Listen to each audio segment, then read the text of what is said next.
దళితులు, ఆదివాసీల మనసుల్లో చెరగని ముద్ర వేసుకున్న వ్యక్తిగా దృఢమైన కార్మిక పోరాట యోధుడు మోతా వెంకట్రావు నిలిచిపోతారని ప్రముఖ న్యాయవాది, హైకోర్టు బార్ కౌన్సిల్ సభ్యుడు, పౌర హక్కుల సంఘం రాష్ట్ర అధ్యక్షుడు ముప్పల్ల సుబ్బారావు అన్నారు.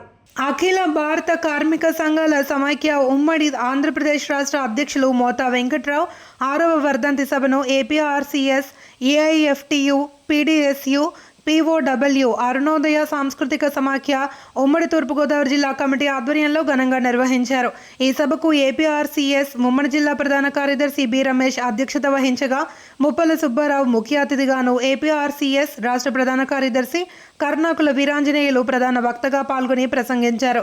ప్రముఖ సీనియర్ జర్నలిస్ట్ మోతా సారథి, ఏపీఆర్సీఎస్ రాష్ట్ర నాయకులు కొండా దుర్గారావు, ఉమ్మడి జిల్లా అధ్యక్షులు వల్లూరి రాజబాబు, ఏఐఎఫ్టీయు ఉమ్మడి జిల్లా అధ్యక్షులు కొంచె అంజిబాబు, POW స్త్రీ విముక్తి జిల్లా కన్వీనర్ డొక్కులూరి సంగీత, అరుణోదయ సాంస్కృతిక సమాఖ్య రాష్ట్ర నాయకులు ఎం పేరువాక సూర్యకళ, పీడీఎస్యు జిల్లా కార్యదర్శి శ్రీకాంత్ వక్తలుగా పాల్గొని ప్రసంగించారు.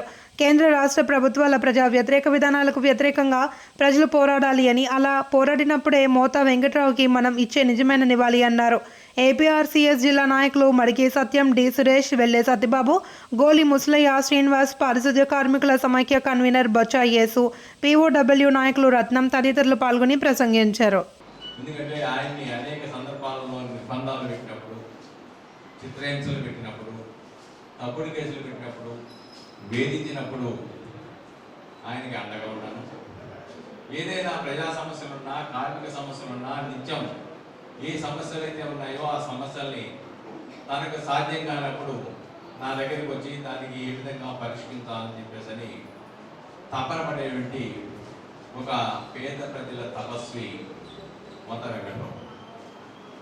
ఇంకేంటంటే ఈ దేశంలో అనేక మంది పుడతాము, చనిపోతాం, ఇది ప్రకృతి సహజం. కానీ కొందరు మటుకి భౌతికంగా చనిపోయిన ప్రజల హృదయాల్లో ఉంటారు. అటువంటి వ్యక్తులలో కామ్రేడ్ మోతా వెంకట్రావు ఒకళ్ళనే విషయాన్ని ఇక్కడ మనం గమనించాలి. ఎందుకంటే పేద ప్రజల పక్షాన, పేద కార్మికుల పక్షాన, దళితుల పక్షాన, ఆదివాసీల పక్షాన ఎవరైతే నిస్వార్థంగా పోరాటం చేస్తారో, వాళ్ళ హక్కుల కోసం పనిచేస్తారో వాళ్ళని సమాజం ఎల్లకాలం గుర్తుంచుకుంటుంది. ఓట్లు వేయించింది, డబ్బులు పంచింది. ఆ PDF అభ్యర్థులకు సంబంధించిన వాళ్ళెవరినీ కూడా ఆ పోలింగ్ బూత్ దరిదాపులకు రాకుండా చేసింది. ఇదంటే వీళ్ళ ప్రజాస్వామ్యం. ఏ అసెంబ్లీలో మీ మొహాలు ఉన్నాయి కదా, చాలవా? ప్రజల గురించి మాట్లాడేవాడు ఒక్కడు కూడా రాకూడదా? ఇంత అందువలనే మేము వాళ్ళకి హెచ్చరిక చేస్తున్నాం. మీరు ప్రజల సమస్యల్ని అసెంబ్లీలో ప్రస్తావించడానికి అవకాశం ఇవ్వకపోతే ప్రజలు ప్రత్యామ్నాయం ఎన్నుకుంటారు, విప్లవంలోకి వస్తారు, తుపాకీ పడతారు.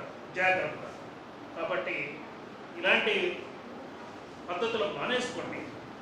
ప్రజల్ని స్వేచ్ఛగా మాట్లాడినేయండి, ప్రజల్ని స్వేచ్ఛగా వ్యవహరించనియండి. మోతా వెంకట్రావు గారు చనిపోతే మళ్ళా పుట్టాలని కోరుకునే జనమే సభకు వచ్చారు. ఎందుకు? తన స్వార్థం కోసం, తన స్వార్థ ప్రయోజనాల కోసం తనకు ప్రాణత్యాగం చేయలేదు. పీడిత ప్రజలు, పీడిత బాధిత ప్రజలు భూమి కావాలి, పుట్ట కావాలి, కార్మిక హక్కులు కావాలి, 10 గంటలు కావాలనే ఆలోచనలో భాగమే ఇవాళ మోతా వెంకట్రావు గారు సభ ప్రతి సంవత్సరం జరుపుకుంటున్నాం. ఎందుకు మళ్ళా పుట్టాలని ఎందుకు కోరుకుంటారు? మరి చాలా మంది చనిపోతూ ఉంటారు. వీళ్ళు ప్రజల కోసమే పెట్టారు, ప్రజల కోసమే బతుకుతున్నారు, ప్రజల కోసమే జీవించారు, ప్రజల కోసమే అరెస్ట్ అయ్యారు, ప్రజల కోసమే జైలు జీవితం చేశారు, ప్రజల కోసమే వారు చనిపోయే వరకు, క్షణం వరకు పనిచేశారు. అందుకే మోతా వెంకట్రావు గారిని ఈరోజు గుర్తించుకుంటున్నాం. మోతా వెంకట్రావు గారిని ఎప్పటికీ పార్టీ బతుకున్నంత కాలం, కమ్యూనిజం బతుకున్నంత కాలం, తన త్యాగ